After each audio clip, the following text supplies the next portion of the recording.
गीता सृष्टि के आदि में प्रसारित है। तब गीता में यादव शब्द क्यों आया? क्योंकि वंश परंपरा में महाराजा यदु तो बाद में हुए हैं। क्या महाभारत के समय आदि शास्त्र गीता में कुछ श्लोक जोड़े गए हैं क्या? न कुछ जोड़ा गया है न कुछ तोड़ा गया है। भगवान कहते हैं इस अविनाशी योग को आदि में मैंने सूर्य से कहा। सूर्य ने जिनसे सृष्टि की उत्पत्ति हुई है उन महाराजा मनु से कहा। मनु को गीता विरासत में मिली थी। महाराजा मनु से उन्हीं के पुत्र महाराजा इक्ष्वाकु ने जाना। इक्ष्वाकु से राजर्षियों ने दीर्घ काल तक राजर्षि परंपरा में चलती रही। फिर ये अविनाशी योग इसी पृथ्वी में लोप हो गया। योग अविनाशी है, विनाश असंभव है, किंतु लोगों के मन मस्तिष्क से ओझल हो गया, विस्मृत हो गई। उस गीता के नाम पर तमाम भ्रांतियों ने जन्म ले लिया और उसी को लोग धर्म मानने लगे। 4-5 रूढ़ियों का अनुयायी अर्जुन भी था। कह रहा था भगवान मैं युद्ध नहीं करूंगा, इससे सनातन धर्म नष्ट हो जाएगा, कुल धर्म नष्ट हो जाएगा। भगवान ने कहा क्या है कुल धर्म, क्या है सनातन धर्म? तो बोले जाति धर्म शाश्वत, कुल धर्माश्य सनातन। कुल धर्म सनातन है, जाति धर्म शाश्वत है। कुल की स्त्रियां दूषित होंगी, वर्ण संकर पैदा होगा, प्रदोदक क्रिया गिर जाएगी, पितर लोग गिर जाएंगे। भगवान ने हंसते हुए से कहा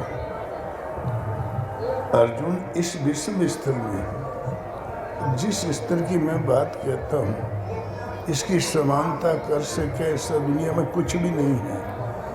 इस विषम स्तर में तुझे घोर अज्ञान कहाँ से उत्पन्न हो गया? न ये कीर्ति बढ़ाने वाला है, न कल्याण करने वाला है, न वरिष्ठ महापुरुषों ने भूल के भी इसका आचरण किया। अनार्य जुष्टम, ये अनार्यों का पथ भ्रष्ट लोगों का आचरण तुमने कहाँ सीख लिया, जिसमें कीर्ति नहीं, कल्याण नहीं। जो रूढ़ी ने जन्म लिया था उसमें 2-4 रूढ़ियों का अनुयायी अर्जुन भी था। अनुयायी भर नहीं था, प्राण देने को तुला था। तो समय समय पर रूढ़ियां संसार में जन्म लेती आई है। भगवान ने निराकरण करते हुए अर्जुन से कहा अर्जुन वो जो लुप्त हो गया था उस अविनाशी योग को तेरे प्रति कहने जा रहा हूँ। तू प्रिय भक्त है, अनन्य सखा है, ऐसा कुछ भी नहीं जो मैं तुझे न दे सकूं। अर्जुन क्या जाने कि भगवान है। हे यादव कहने लगा। दोबारा जब कही गई तो श्रोता अर्जुन था और वक्ता महायोगेश्वर भगवान कृष्ण। वो यादव रट रहा था। अध्याय 11 में भगवान से जब उसे दृष्टि प्राप्त हुई तब लगा गिड़गिड़ाने। बोले भगवान हमने आपको हे यादव कहा, हे कृष्ण कहा, हे सखा कहा, उस त्रुटि के लिए क्षमा कर दे। जैसे सखा के अपराध क्षमा करता है, पति पत्नी का अपराध क्षमा करती है, जैसे पिता पुत्र को क्षमा करता है, वैसे ही गोविंद उन अपराधों को क्षमा कर दे। अपराध क्या था? हमने कभी सखा कहा, बाल्यकाल से आगे बढ़ के भगवान कृष्ण ने अर्जुन को सखा बनाया था। सखा कहना भी अपराध नहीं। अब यदुवंश में जन्म हुआ था, यदु ने कहें तो कहें क्या, ये भी कोई खास अपराध नहीं था। और तीसरा था, ये सखा कहा, हे कृष्ण कहा, करिया थे ही कहाँ से गोरंगार कह दे। भगवान इतने काले थे, अंधियारी रात को कहते हैं कृष्ण पक्ष, करिया भुजंग गाय को कहते हैं कृष्णा। भगवानों का कलर उतना ही साफ सुथरा था। कृष्ण उस जमाने में काले होते तो कृष्णा, द्रौपदी करिया रही तो कृष्णा। ये भी कोई अपराध नहीं, जो रंग दिखाई देता दुनिया को वही तो कह रहे थे। हे कृष्ण का, हे यादव का, हे सखा का, उन त्रुटियों का आप क्षमा कर दे। आपने क्षमा किया, मैं तब समझूंगा जब आप सौम्य स्वरूप में आइए और मुझ भयभीत को सांत्वना दीजिए। भगवान तुरंत सौम्य स्वरूप में आ गए। अर्जुन ने क्षमा मांगी, क्षमा कर भी दिया। जब कृष्ण कहना अपराध है, गिड़गिड़ा के अर्जुन ने बार बार क्षमा मांगी और मिल भी गई, तो उन प्रभु को हम याद कैसे करें, उनका भजन कैसे करें। हरे कृष्ण काम चल जाएगा क्या? उसके लिए तो अर्जुन गिड़गिड़ा रहा, माफ़ी मांग रहा है और माफ़ी मिली है। हमें भजन वैसे ही करना है जैसे भगवान ने करने का आदेश दिया। भगवान ने कहा, अर्जुन सर्वद्वाराणि संयम में ओम का जाप कर, मेरे स्वरूप का ध्यान कर। ध्यान अपना बताया, नाम ओम का। अभ्यास करते करते अभ्यास इतना उन्नत हो गया, तजम देहम, जिस क्षण देहाध्यास का त्याग कर दोगे तत्क्षण उस परम गति को प्राप्त हो जाओगे जिसको योगी लोग प्राप्त करते हैं। अर्जुन तुम मुझे प्राप्त होगे। तो हमें भगवान का नाम वैसे ही जपना जैसे भगवान ने कहा। ये तो पुनरावृत्ति के नाम थे, लेकिन शुद्ध गीता वही है जो भगवान ने बताया। ओमेतेकाक्षरम ब्रह्म व्याहरण माम स्मरण। और लौकिक दृष्टि में 18 सेना का तात्पर्य क्या है? हिटलर के समय में 5 करोड़ लोग मर गए थे। महाभारत में 5 अरब मर गए और क्या हुआ? सृष्टि बढ़ती घटती रहती है। क्या महाभारत युद्ध में वास्तव में अरबों की संख्या में सेना युद्ध लड़ी थी या यहाँ अतिशयोक्ति वर्णन है? क्योंकि कुरुक्षेत्र भूभागीय क्षेत्रफल की दृष्टि से छोटा है, उसमें अरबों की संख्या में सैनिक खड़े नहीं हो सकते। क्या महाभारत का युद्ध पूरे विश्व में लड़ा गया था जिसमें अरबों सैनिकों ने भाग लिया था? क्षेत्रफल घटता बढ़ता रहता है। पूरा एशिया भारत था, अरब ए टू जेड भारत था। गजनी से 100 योजन आगे तक भारत था। इतिहास साक्षी है। रशिया भी भारत था। जर्मन में संस्कृत भाषा थी, मातृभाषा ही संस्कृत थी। आरागतो, आर्य आगतो, अभी वो शब्द जो के त्यों पड़े हुए हैं। तो भारत का आयतन बहुत बड़ा था। अगस्त इत्यादि की घोषणा थी कि किरणवंतो विश्वमार्यम, पूरे विश्व को आर्य बना डालो। तो रावण भारत था, लेकिन रावण का लड़कुआ बिहावलपुर में राज करता था, जिसको आजकल बिलायत कहते हैं। पाताल लोकपुरी अमेरिका भारत था। रावण का एक लड़का पातालपुरी में राज करता था, यही रावण जिसका नाम था। तो लोगों के रहन सहन की जगहों के नाम बदलते रहते हैं, बिगड़ते रहते हैं। जे ताल ठोक के आगे बढ़ा लिया, नाम दूसरा हो गया। प्रयाग का नाम प्रयागराज ही था, अकबर ने लिख दिया अल्लाह आबाद। ये काशी का नाम 100 साल तक मोहम्मदाबाद रहा। अयोध्या का नाम फैजाबाद रहा। जो जिसके गांव ले जाता वही अपना नाम रख लेता है। तो ये कुरुक्षेत्र का मैदान वर्तमान में जो आपके हिस्से में पड़ा है, इसमें तो उतने नहीं लड़ सकते, लेकिन जब लड़ाई हुई तो कुरुक्षेत्र उतना ही बड़ा था। विश्व भर के योद्धा युद्ध में भाग लिया था, इसलिए सीमाएं घटती बढ़ती रहती।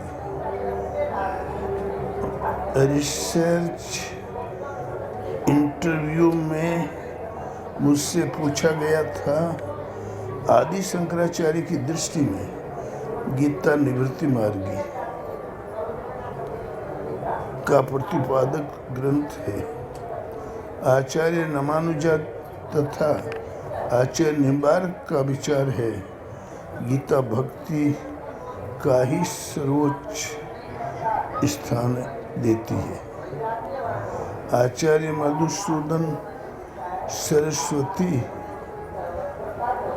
कर्म, उपासना एवं ज्ञान तीनों को स्वीकार करते हैं। तो यथार्थ गीता का प्रतिपाद्य क्या है?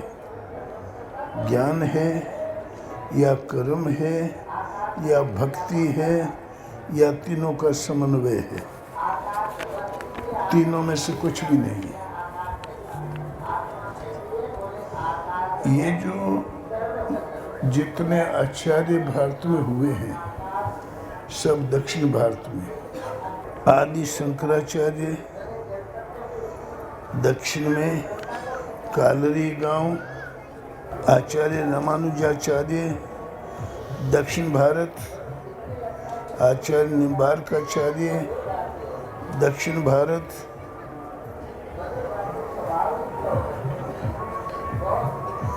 आचार्य मधुसूदन सरस्वती कर्म, उपासना ज्ञान तीनों को स्वीकार करते दक्षिण भारत। जितने आचार्य वैष्णव मत, वैष्णव मत, सबके आचार्य दक्षिण में जन्मे। आप लोग तो उसके अनुयायी हो।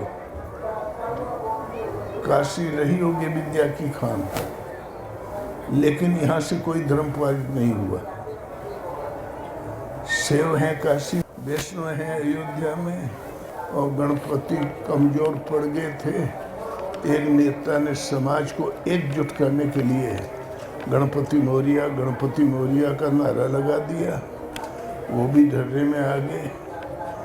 अम्बेडकर कहाँ के अवतार हैं? अरे 1 महीना 2 दिन बुद्धिस्ट हुआ, 1 महीना 2 दिन में कितना बौद्ध धर्म सीख लिया। एक अंधविश्वास और भ्रांति पीछा कर रही भारत का। दक्षिण अलग है न, आप अलग हो। ये जो रिसर्च चल रहा है, ये भाषाविद लोग थे, संस्कृत के प्रकांड विद्वान थे। विश्व भर के संस्कृत विद्वान मिलकर भी ये नहीं बता सकते कि गीता क्या कहती है। विश्व भर के दार्शनिक नहीं बता सकते गीता क्या कहती है।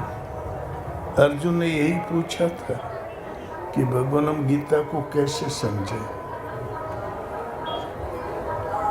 किससे पूछे? तो तद विद्धि प्रणिपाते न परिप्रश्नेन सेव्या उपदेक्षन्ते ते ज्ञानम ज्ञानी नस्तत्वदर्शिनः। किसी तत्वदर्शी महापुरुष के पास जाकर निष्कपट भाव से प्रश्न करके, सेवा करके तुम उस ज्ञान को प्राप्त करो। ये जिज्ञात्वा उनसे जान लेने के पश्चात तुम्हें कभी संदेह नहीं होगा रास्ता ये सही है या वो सही, कभी भ्रांति नहीं होगी। तो भगवान ने भेजा तत्वदर्शी के पास, किसी चक्रवर्ती सम्राट के पास नहीं भेजा। आज ये पहले राजा लोग निर्णय देने लगे, हम नेता लोग देने लगे। ये क्या जाने धर्म, शिक्षक कभी नहीं जान सकता। तत्वदर्शी गीता के अनुसार परम तत्व है परमात्मा, जिसने उसका साक्षात्कार किया। साक्षात्कार के साथ मिलने वाली जानकारी ज्ञान है, जिसे उसे पा लिया वो तत्वदर्शी है। अच्छा, तो परम तत्व परमात्मा जिसने विदित है वो तत्वदर्शी है। ये जो पढ़ाई है भगवान पढ़ाते हैं, ये स्कूलों में नहीं मिलती। भजन एक जागृति, ये गीता की देन है। और यथार्थ गीता का प्रतिपाद्य क्या है? यथार्थ गीता का प्रतिपाद्य पहले तो भजन एक जागृति है। जिसके हृदय में जागृत हो गया वो अंगूठा छाप की सच बता देगा। कबीर में जागृत हुआ तो मसी कागज छुओ नहीं, कलम गहो नहीं हाथ, चारों युग का महात्म में कबीर मुखी जनाई बात। बोले मैं कागज कलम नहीं छूता, कलम हमने हाथ से छुआ तक नहीं, चारों युग का महात्मा कबीर मुखी जनाई बात। हमारे गुरु महाराज कहे हो शरीरिया पढ़ी लिखी नहीं है, आत्मा अंग्रेजियों जानत है। कोई इंग्लिश में बात करे मैं बता दूंगा कि इसके मनोगत भाव क्या है। मुख्य भगवान पढ़ाते हैं, जब भगवान पढ़ाते हैं तभी ये समझ में आती है गीता। गीता तुम्हारे हृदय में छिपे हुए आत्मा, उस आत्मदर्शन की विधि है। इसको किसी तत्वदर्शी महापुरुष के पास जाकर निष्कपट भाव से सेवा प्रश्न करके तुम उस ज्ञान को प्राप्त करो। वे तत्व की ज्ञाता तुझे उस ज्ञान का उपदेश करेंगे। वहाँ पूछो, ये जो लड़कों से रिसर्च कराया जाता है, हाँ धर्म का पाठ पढ़ाने के लिए तो उचित है, लेकिन कहो कि अर्थ वो बता देंगे और उसके निर्णय मार्ट साहब दस्तखत कर देंगे तो हो जाएगा, ये असंभव है। इसलिए बहुत से मतांतर है गीता पर, लेकिन शुद्ध टीका एक भी नहीं। आज करीब 14,663 टीकाएं गवर्नमेंट के आंकड़ों में आ चुकी है। विश्व भर के मनीषियों ने टीका गीता ही पर लिखी है। सबसे ज्यादा विचार किया गीता पर, लेकिन किसी टीकाकार ने यह नहीं बताया कि कर्म क्या है। सब यही कहते हैं अपन अपन काम करो। गांधी इत्यादि ने सुविधा दिया काम करो अपन अपन। पंडितों ने सुविधा दिया कि शूद्र शूद्राई करे, बाहर वाला करे तो नरक में जाए। नरक में तो हम पहले ही थे, गीता भी नरके भेजी।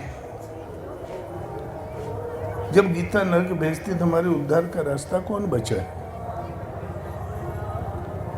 कहते शूद्र को जो गीता का कल्याण का वेद का उपदेश करेगा वो उसके साथ रो नरक में जाएगा। उपदेश करे वाला नरक में जाएगा।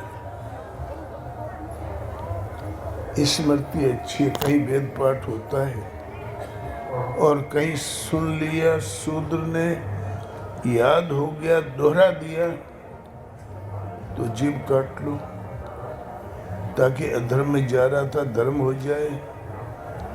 वैश्य लक्ष्मी की पूजा करे, ठाकुर साहब दुर्गा की पूजा करे। यदि 500 स्टेट है तो 500 प्रकार की दुर्गा है। दुर्गा तो एक ही हुई है, दुर्ग पर विजय करने वाली पार्वती। ये 500 कहाँ से आई? और ब्राह्मण सरस्वती की पूजा और भगवान की कोई नहीं करे। 4 भागों में तो हिंदू बंटा हुआ है। ऐसा नहीं है, ये आपस में पूछताछ के जो निर्णय लिया वो है, उनमें कोई तत्वदर्शी तो था नहीं। भगवान कहते हैं तत्व की चाह वाले पुरुष को चाहिए। अध्याय 18 50 से 55 तक भगवान कहते हैं तत्व की चाह वाले पुरुष को चाहिए कि एकांत देश का सेवन करे, एकांत और शुद्ध भूमि का सेवन करे,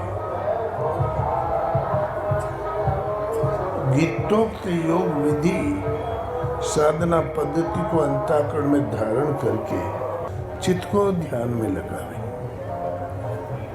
अभ्यास इतना उन्नत हो गया कि काम क्रोध मोह लोभ मद मत्सर खड़ विकार शांत हो जाए, अनंत इच्छाएं तृष्णाएं वासनाएं शांत हो जाए और धारणा ध्यान समाधि परिपक्व हो जाए। ब्रह्म में विलय दिला देने वाली श्रम दम यम नियम आसन प्राणायाम धारणा ध्यान समाधि जब परिपक्व हो जाए, उस वक्त वो ब्रह्म को जानने के लिए योग्य होता है। इस योग्यता का नाम पराभक्ति है। भक्ति अपना परिणाम देने की स्थिति में है और इस पराभक्ति के द्वारा वो तत्व को जानता है। तत्व है क्या? मैं जो हूँ अजर अमर शाश्वत अविनाशी अनादि जिन अलौकिक गुण धर्मों वाला हूँ उसको जानता है। अव्यक्त अरूप अनंत जिन अलौकिक गुण धर्मों वाला हूँ उसको जानता है। प्राप्ति काल में तो भगवान जानने में आए, दूसरे सन इन ईश्वरीय गुण धर्मों से परिपूर्ण अपने आप को पाता है। जो उस भगवत स्वरूप में स्थिति पा जाता वो है तत्वदर्शी। उधर जाना उधर विलय हो गया तो जही जानत जग जाई है राई, जागे जथा स्वप्न भ्रम जाई। उसे जानने के साथ जगत खो जाता है, जाग जाने पर जैसे स्वप्न का भ्रम नष्ट हो जाता है वैसे ही नष्ट हो जाता है। प्रकृति पुरुषत्व में परिवर्तित हो जाती है। वो पाता क्या है? ईशावासम इदम सर्वम यत् किंचित जगत्याम जगत। जहाँ डूब के मरना था स्थान बचा ही नहीं, भगत स्वरूप में स्थित है। ये तत्वदर्शी, इनसे पूछो कि भगवान क्या है, गीता क्या कहती है।